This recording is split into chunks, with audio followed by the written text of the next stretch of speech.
ये कहानी स्टार्ट होती है 1847 में, जहां एक कंपनी रॉकी माउंटेन फूर, जिनका काम जानवरों का शिकार करना और उनकी स्किन का व्यापार करना है। यहाँ इस कंपनी के 45 अफराद घने जंगल में जानवरों का शिकार करके उनकी स्किन को जमा कर रहे हैं, और इन्हीं के बीच में होता है ह्यूज ग्लास, जो इनका नेविगेटर है, और साथ में इसका बेटा भी है जिसका नाम हैवक है।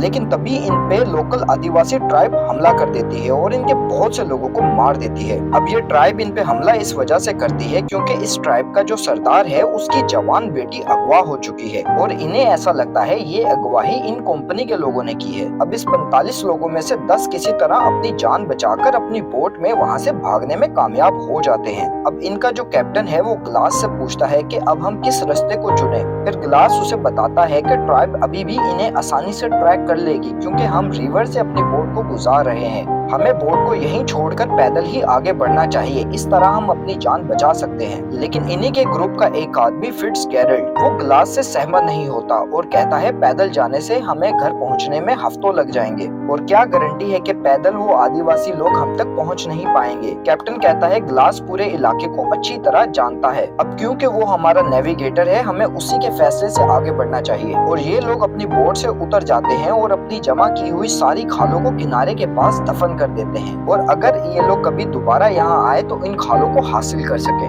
और अपनी बोट को बिना बांधे ही खुला छोड़ देते हैं ताकि वो तैरती रहे और आगे बढ़ती रहे, ताकि वो आदिवासी उसी बोट को ट्रैक करते रहे और इन्हें ना ढूंढे। अब ये पैदल ही आगे बढ़ना शुरू हो जाते हैं, लेकिन अब तो सिर्फ इनकी परेशानियों की शुरुआत है क्योंकि अब विंटर सीजन भी स्टार्ट होने वाला है, और यहाँ इस इलाके में सर्दी अपनी पूरी शिद्दत से पड़ती है। लेकिन इनका हौसला भी बुलंद है और सर्दी से निपटने के लिए ये तैयार है। और फिर यहाँ रात हो जाती है और सुबह इनकी बोट तक आदिवासी पहुँच जाते हैं। यानी ग्लास का फैसला सही था, वो लोग बोट पे हमला कर देते हैं लेकिन बोट में कोई नहीं होता। लेकिन उन आदिवासी में से एक आदिवासी कहता है यहाँ से थोड़ी दूर उन लोगों के पैरों के निशान नॉर्थ की तरफ जाते मिले हैं। अब ये आदिवासी ये फैसला करते हैं कि ये उनके पीछे नॉर्थ की तरफ जाएंगे, और दूसरी तरफ ग्लास और इसके साथी सारा दिन चलने के बाद रात को एक जगह रुककर सो जाते हैं। अब अगले दिन सुबह सबसे पहले ग्लास उठ जाता है, वो आसपास सर्वे करने और इलाके के खतरे को नापने के लिए निकल जाता है। अब चलते चलते ग्लास को महसूस होता है कि जैसे इसके पीछे कोई है। वो फौरन से अलर्ट हो जाता है, और जब वो पीछे देखता है तो भालू के 2 बच्चे होते हैं। ग्लास फौरन से उन पे बंदूक तान देता है, लेकिन इससे पहले ये कुछ समझ पाता एक बड़ा भालू इसकी तरफ भागते हुए आता है और इस पे हमला कर देता है। इस हमले में ग्लास की बंदूक छूट जाती है और भालू इसे बुरी तरह जख्मी कर देता है। अब भालू इसे जख्मी करके थोड़ा हट के साइड पे होता है तो ग्लास को मौका मिलता है, वो फौरन से अपनी गन पकड़ लेता है, लेकिन भालू एक दफा फिर इस पे हमला कर देता है। लेकिन क्योंकि अब ग्लास के पास गन थी, वो लेटे हुए ही भालू पर फायर कर देता है। लेकिन क्योंकि अब भालू बहुत ही ज्यादा बड़ा है तो उसे इतना असर नहीं होता गोली का, और भालू ग्लास पे हमला करके इसकी कमर को बुरी तरह नोच देता है, यानी इतनी बुरी तरह कि ग्लास तकरीबन अधमरा हो चुका है। इसके बाद भालू को भी बंदूक की गोली का असर होने लगता है, जिससे वो भी लड़खड़ाने लग जाता है और थोड़ा दूर जाता है, जिससे ग्लास को मौका मिलता है वो अपना चाकू निकाल लेता है। और जब एक दफा फिर भालू ग्लास पे हमला करता है तो ग्लास भी उसकी गर्दन पे चाकू मारता रहता है, और ये दोनों एक चट्टान से नीचे गिर जाते हैं।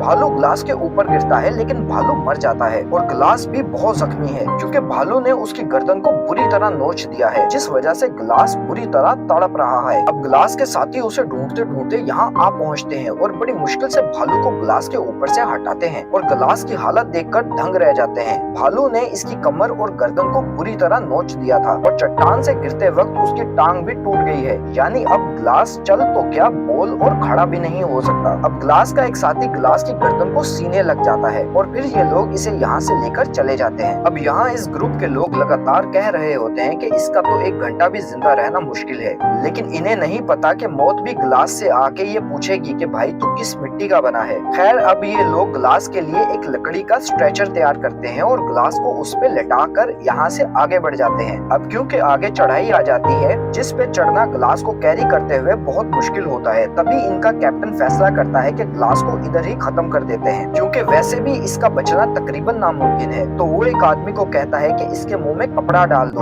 और ग्लास पे बंदूक तान देता है। लेकिन ग्लास का बेटा कैप्टन के सामने बहुत विनती करता है और अपने बाप की जिंदगी की भीख मांगता है, जिस पे कैप्टन को रहम आ जाता है और वो ग्लास को बख्श देता है। अब कैप्टन ऐलान करता है कि जो भी यहाँ ग्लास के साथ रुकेगा उसे कंपनी की तरफ से $70 का इनाम दिया जाएगा, क्योंकि कैप्टन चाहता था कि ग्लास अपनी नेचुरल मौत मरे और जब वो मर जाए तो उसे क्रिश्चियन रिचुअल के तहत दफन किया जाए। अब ग्लास का बेटा फौरन ही बोलता है कि मैं रुकूंगा और इसके साथ एक और लड़का होता है, वो कहता है मैं भी रुकूंगा चाहे मुझे पैसे मिले या ना मिले। लेकिन इस ग्रुप का आदमी फिट्स कहता है मैं रुकना तो चाहता हूँ लेकिन $70 बहुत कम है। अब क्योंकि बाकी तो बच्चों ने हामी भरी थी रुकने की और कैप्टन को बड़ा और समझदार आदमी चाहिए था जो ना सिर्फ ग्लास बल्कि इन 2 लड़कों की भी हिफाजत कर सके, तो कैप्टन ऑफर करता है कि ठीक है मैं $100 दूंगा। इस पे वो 2 लड़के बोलते हैं कि तुम हमारा पैसा भी रख सकते हो, लेकिन फिट्स कहता है मैं अपना घर खरीदना चाहता हूँ जिसके लिए मुझे $300 चाहिए और मैं $300 ही लूंगा इस काम को करने के लिए। कैप्टन इसकी बात मान लेता है। और दूसरी तरफ जो आदिवासी ग्रुप है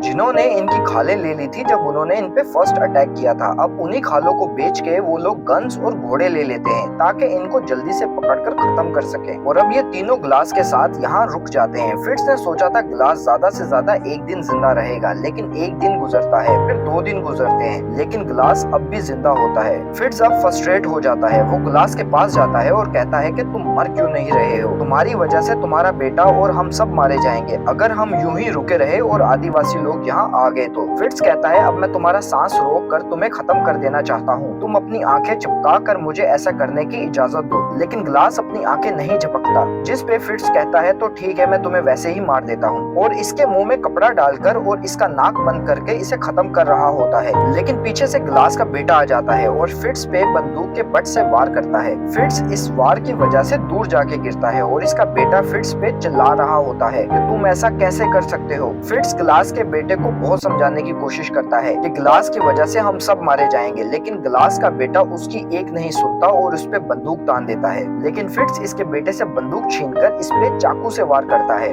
और ग्लास के बेटे को मार देता है। अब ग्लास जो अपना गला कट जाने की वजह से चिल्ला नहीं सकता और ना ही खड़ा हो सकता है, वो पिसता पिसता अपने बेटे को कत्ल होते देखता रहता है और कूदता रहता है पर कुछ कर नहीं पाता। फिट्स इसके बेटे की जान ले लेने के बाद उसकी बॉडी को एक ढलान के पीछे छुपा देता है ताकि वो दूसरा लड़का इसकी बॉडी को देख ना पाए। अब दूसरा लड़का जो नहर से पानी लेने गया था अब लौट आता है। अब ग्लास बहुत कोशिश करता है उस लड़के को फिट्स की हरकत के बारे में बता सके, लेकिन वो बताने से लाचार है और फिर रात हो जाती है। फिट्स और वो दूसरा लड़का सो जाते हैं और सुबह फिट्स उठता है और इस लड़के को उठाता है और कहता है शोर मत करना, हमसे तकरीबन 100 मीटर की दूरी में आदिवासी आ चुके हैं, हमें यहाँ से जल्द अज जल्द निकलना होगा। अब वो लड़का कहता है हमें हॉक का इंतजार करना चाहिए, लेकिन फिट्स कहता है शायद अब तक तो उसको आदिवासियों ने पकड़ लिया होगा, अगर वो फिर भी बच गया तो हमारे पीछे आ जाएगा, हमें जाना चाहिए। वो लड़का कहता है ग्लास का क्या करें, कैप्टन ने हमें इसके मर जाने के बाद क्रिश्चियन तौर तरीकों से इसे दफनाने का हुक्म दिया है। ये सुनने के बाद फिट्स ग्लास को बड़ी बेदर्दी से घसीटता है, जिस पे ग्लास को बहुत दर्द होता है। फिट्स उसको जानवरों की तरह घसीटकर एक खड्डे में डाल देता है जो उसने पहले ही खोद के रखा हुआ था और ग्लास को खड्डे में फेंक कर इस पे मिट्टी डालने लगता है और कहता है ये लो कप्तान का दिया हुआ काम पूरा हो गया, और फिर वहाँ से जाने लगता है। अब वो लड़का जिसे अपनी जान भी प्यारी है यहाँ से चले जाने के सिवा और कोई रास्ता नहीं है उसके पास। वो जाते जाते अपनी पानी की बोतल ग्लास पे रखकर रवाना हो जाता है और इस बात से अनजान के फिट्स ने उसे झूठ बोला है। अब ग्लास काफी देर अधमरा वहीं पड़ा रहता है, लेकिन फिर बहुत हिम्मत जुटाकर और बहुत सी दर्द को बर्दाश्त कर कर रेंगते हुए इस खड्डे से बाहर निकलता है और रेंगते रेंगते ही अपने बेटे की लाश के पास आता है। फिर उसकी लाश पे अपना सर रख के कई घंटे उधर ही लेटा रहता है। अब जो भी है आखिर ग्लास है तो इंसान ही, तो फिर उसे भूख लग जाती है। वो पास में ही पड़े एक घोड़े के कंकाल से सड़ा हुआ गोश्त निकालकर खाकर अपनी भूख मिटाता है। इसके बाद ग्लास रेंगता हुआ यहाँ से निकल जाता है और रेंगते रेंगते ही पहाड़ी के किनारे तक आ जाता है और नीचे देखता है तो उसे एक नदी नजर आती है। वो बहुत हिम्मत जुटाकर और रेंगते रेंगते नदी तक आ पहुँचता है और जब वो नदी से पानी पीने लगता है तो पानी सारा इसकी गर्दन से बाहर निकल रहा होता है क्योंकि इसकी गर्दन पूरी तरह कट चुकी है। अब मरता क्या ना करता तो ग्लास के पास कुछ गन पाउडर होता है और वो उसे अपनी गर्दन पर लगाता है और आग जलाकर एक चिंगारी अपने गले पे लगा लेता है और गन पाउडर फिर एक विस्फोट का काम करके इसकी गर्दन के घाव को जलाकर बंद कर देता है। अब ऐसा करने से ग्लास को ना बर्दाश्त होने वाली दर्द होती है और इसी दर्द की वजह से ग्लास बेहोश हो जाता है। इसके बाद कई दिन ग्लास नदी के किनारे ही रहकर गुजारता है, जहाँ वो पानी पीकर और नदी किनारे घास खाकर जिंदा रहता है। अब एक दिन वो आदिवासी इधर आ पहुंचते हैं। अब ग्लास उन्हें आता देख लेता है। वो अपनी जान बचाकर नदी में कूद जाता है और तैरते तैरते नदी के दूसरे किनारे से निकलता है। अब कई दिन ग्लास इधर ही गुजारता है और अपने जख्मों को भरता है, लेकिन यहाँ ग्लास के लिए पानी तो बहुत है लेकिन खाना नहीं है। अब कभी कभी वो मछली पकड़ने में कामयाब होता है, लेकिन ऐसा रोज नहीं हो पाता।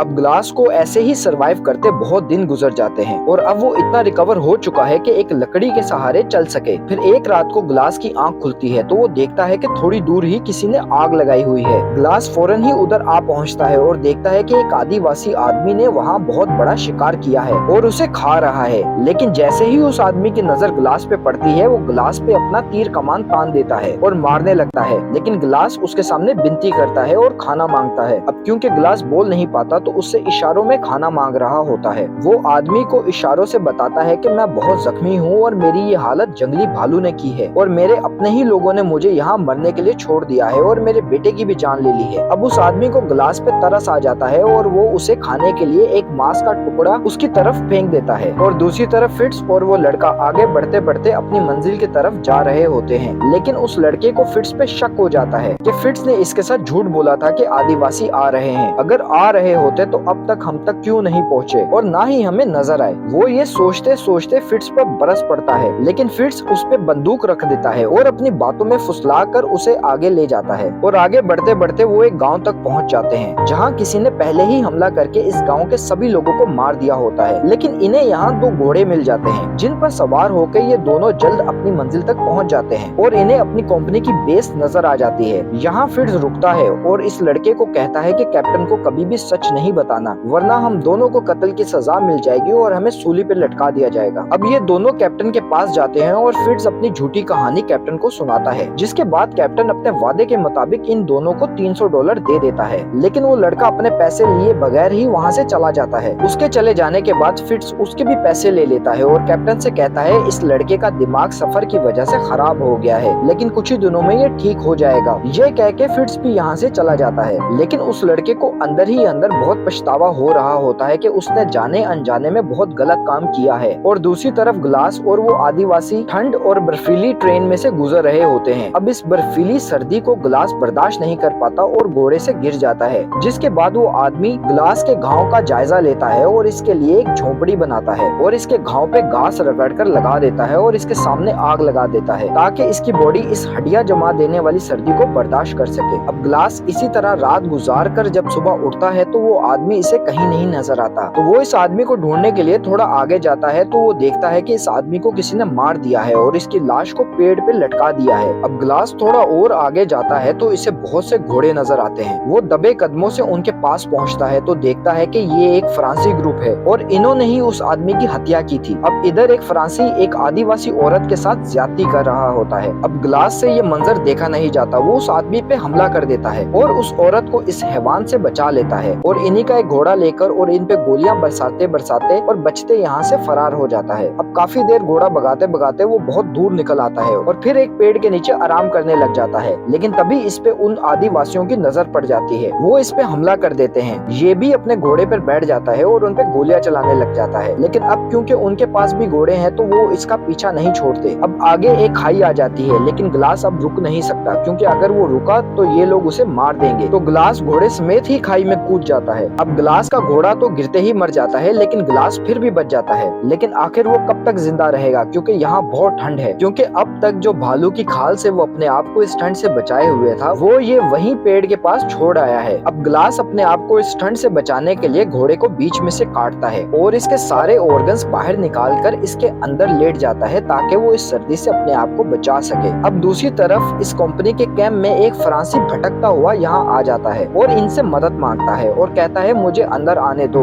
बाहर मैं इस हड्डियां गिला देने वाली सर्दी में मर जाऊंगा। लेकिन ये लोग इसकी मदद करने के इससे पैसे मांगते हैं जो कि वो देने को तैयार हो जाता है। इसके बाद ये आदमी इनको अपनी स्टोरी बता रहा होता है और सभी आदमी इस ग्रुप के इसको सुन रहे होते हैं, जिनमें कैप्टन फिट्स और वो लड़का भी है जो फिट्स के साथ गिलास को वहीं छोड़ आया था। अब ये लड़का देखता है कि जो इस आदमी के पास पानी की बोतल है वो वही बोतल है जो ये लड़का गिलास के ऊपर रख के आया था। वो कहता है ये बोतल तुम्हें कहाँ से मिली? वो आदमी बताता है कि यहाँ से कोई 30 मील दूर मुझे ये बोतल गिरी हुई मिली। वो लड़का फौरन ही कैप्टन से कहता है कि ये बोतल हॉक यानी गिलास के बेटे के पास होगी, इसका मतलब वो अभी भी जिंदा है। कैप्टन फौरन से उस लड़के और कुछ और लोगों के साथ उस जगह हॉक को ढूंढने के लिए निकल जाता है जहाँ उस आदमी को बोतल गिरी हुई मिली थी। और पीछे फिट्स ये समझ जाता है कि जरूर गिलास अब भी जिंदा है। और जब ये लोग वहाँ पहुँचते हैं तो इन्हें वो दिखता है जिसकी तवक्को इन्होंने अपने सपने में भी नहीं की थी। यहाँ इन्हें गिलास मिल जाता है जिसे देखकर कैप्टन फौरन हुक्म देता है वापस जाओ और फिट्स को अरेस्ट कर लो, उसने मुझसे झूठ बोला है। कैप्टन गिलास को बेस में ले आता है और फिट्स को पूरे कैंप में ढूंढ रहा होता है। फिर वो अपने कमरे में जाता है तो देखता है कि इसकी तिजोरी से सारा पैसा गायब है, यानी फिट्स यहाँ से भाग गया है और कैप्टन का सारा पैसा भी ले उड़ा है। इसके बाद कैप्टन गिलास के पास जाता है और कहता है मैं फिट्स को ढूंढ के रहूंगा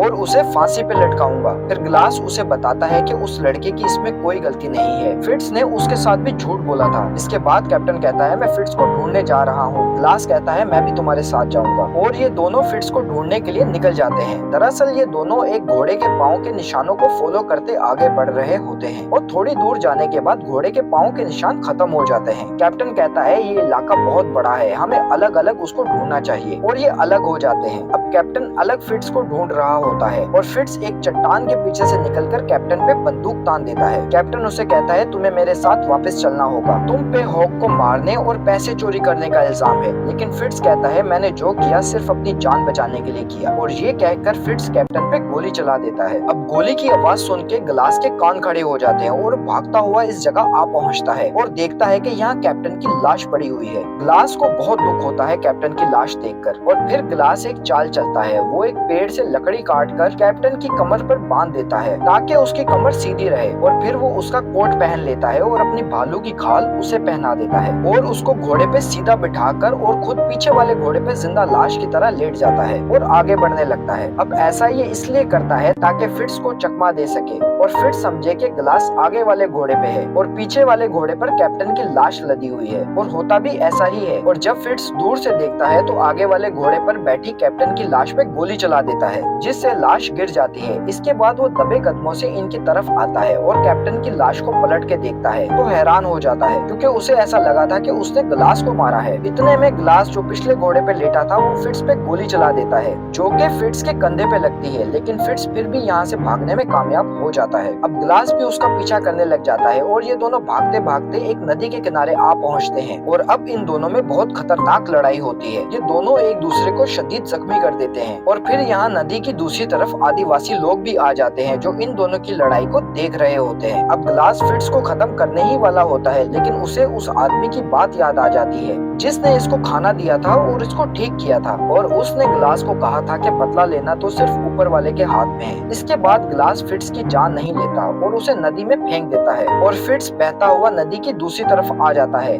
जहाँ उसे वो आदिवासी लोग पकड़ लेते हैं और मार देते हैं और फिर वो गिलास के पास आते हैं लेकिन इसे कुछ नहीं कहते क्योंकि अब इनके सरदार की बेटी इन्हें मिल चुकी है और वो वही औरत होती है जिसे गिलास ने बचाया था एक फरांसी से जो उसके साथ ज्यादती कर रहा था। और ये आदिवासी गिलास का शुक्रिया करके उसे बिना कुछ कहे ही यहाँ से चले जाते हैं। इसके बाद गिलास को इसकी बीवी की आत्मा दिखती है जिसे देखकर गिलास की आंखें भर आती हैं और ये कहानी यहाँ खत्म हो जाती है। आप हमें कमेंट कर जरूर बताएं ये कहानी जो कि सब्र, बर्दाश्त और किसी भी हाल में जिंदा रहने के जज्बे से भरी हुई है आपको कैसी लगी। Thanks for watching.